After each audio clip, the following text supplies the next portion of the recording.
দর্শন শিক্ষা চ্যানেলে সবাইকে স্বাগত। আজ অনেকদিন পর তোমাদের সাথে একটা ভিডিও শেয়ার করতে চলেছি। তোমরা যারা মাধ্যমিক পরীক্ষা দিয়েছো এবং ভাবছো যে পরবর্তীতে ক্লাস 11 এ দর্শন বা ফিলোসফি সাবজেক্টটি বেছে নেবে, এই ভিডিওটি কিন্তু তাদের জন্য।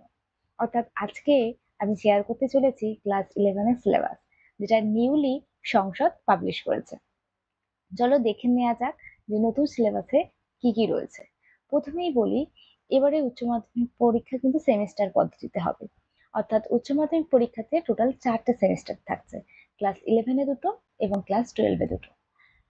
তো ক্লাস 11 এ দুটো সেমিস্টারে থাকছে 40-40, 80 নম্বর এবং 20 নাম্বার থাকছে প্রজেক্ট নাম্বার। তো আমরা সেমিস্টার 1 এ কি কি পড়তে হবে একটু দেখে নিই। যে সেমিস্টার 1 এর ইউনিট প্রথমেই রয়েছে ভারতীয় দর্শনের ভূমিকা। ইউনিট 1 এ পড়তে হচ্ছে তোমাদের দর্শন শব্দের অর্থ, ভারতীয় দর্শন সম্প্রদায়গুলির শ্রেণীবিভাগ সংক্ষেপে। তারপরে রয়েছে জ্ঞান লাভের 6টি পদ্ধতি, প্রমাণ সম্পর্কে ভারতীয় তত্ত্বসমূহ। 4 নম্বর রয়েছে 4 ভাগ কর্তৃক অনুমান প্রমাণ খণ্ডন। 5 নম্বরে রয়েছে ন্যায়সম্মত প্রত্যক্ষের লক্ষণ। 6 আছে নির্বিকল্পক ও সবিকল্পক প্রত্যক্ষের পার্থক্য। তারপরে রয়েছে ন্যায় দর্শনে অনুমান সম্পর্কে বক্তব্য। অনুমান সম্পর্কে বক্তব্য পড়তে গেলে যে বিষয়গুলি পড়তে হচ্ছে সেগুলো একটু দেখে নিই। এই যে প্রথমেই রয়েছে অনুমিতির লক্ষ্য, তারপর রয়েছে পক্ষ, সাধ্য ও হেতুর ধারণা, তারপর রয়েছে ব্যক্তির স্বরূপ। তারপরে আমরা চলে আসি ইউনিট 2। ইউনিট 2 তে রয়েছে পাশ্চাত্য দর্শন অর্থাৎ ওয়েস্টার্ন ফিলোসফি। তো পাশ্চাত্য দর্শনে রয়েছে প্রথমেই দর্শনের স্বরূপ ও শাখাসমূহ, আর সেকেন্ডলি রয়েছে জ্ঞানের উৎসসমূহ, অভিজ্ঞতাবাদ এবং বুদ্ধিবাদ।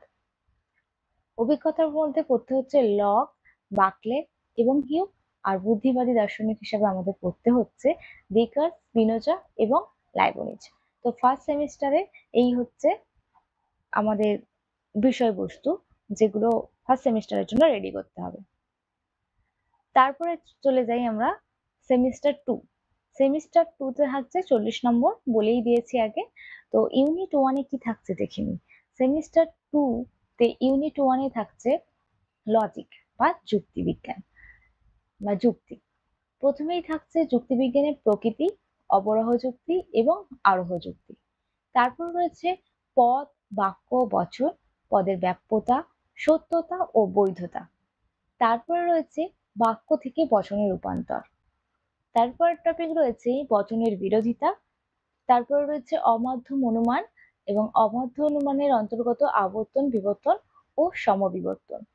তারপরের টপিকে রয়েছে নিরপেক্ষ ন্যায়। নিরপেক্ষ ন্যায় পড়তে গেলে কি কি করতে হচ্ছে, মূর্তি, সংস্থান এবং বৈধতা বিচার।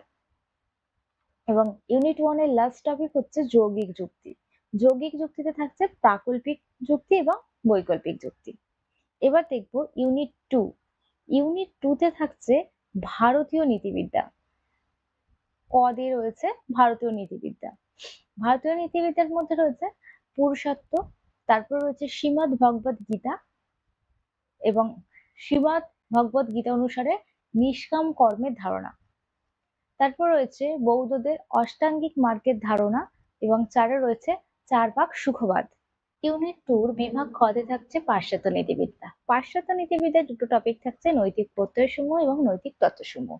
নৈতিক প্রত্যয়সমূহের মধ্যে যেগুলো বিষয়গুলো তোমাদের পড়তে হচ্ছে সেটা হচ্ছে প্রথমেই নৈতিক, অনৈতিক, নীতি বহির্ভূত, উদ্দেশ্য, অভিপ্রায়, ঠিক ও ভুল, ভালো ও মন্দ এবং ন্যায় বিচার।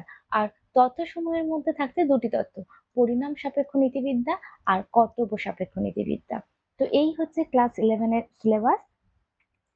আর যেহেতু ক্লাস 11 এর বা 12 এরই বলো, সংসদ থেকে কোনো রকম কোয়েশ্চেন প্যাটার্ন বা নাম্বার বিভাজন শেয়ার করেনি, তারা আপলোড করেনি, তাই আমিও তোমাদের সাথে সেটা শেয়ার করতে পারলাম না। কিন্তু পরবর্তীতে যখন তারা অফিসিয়ালি পাবলিশ করে থাকবে, আমি চেষ্টা করব তোমাদের সাথে সেটা শেয়ার করে দেওয়ার। তো আজকে এই পর্যন্ত। এর মধ্যে যদি কারো কিছু জিজ্ঞাসা থাকে তাহলে অবশ্যই কমেন্ট বক্সে কমেন্ট করে জানাতে পারো। আর হ্যাঁ, যারা এখনো পর্যন্ত চ্যানেলটি সাবস্ক্রাইব করোনি তারা কিন্তু অবশ্যই সাবস্ক্রাইব করে দিও।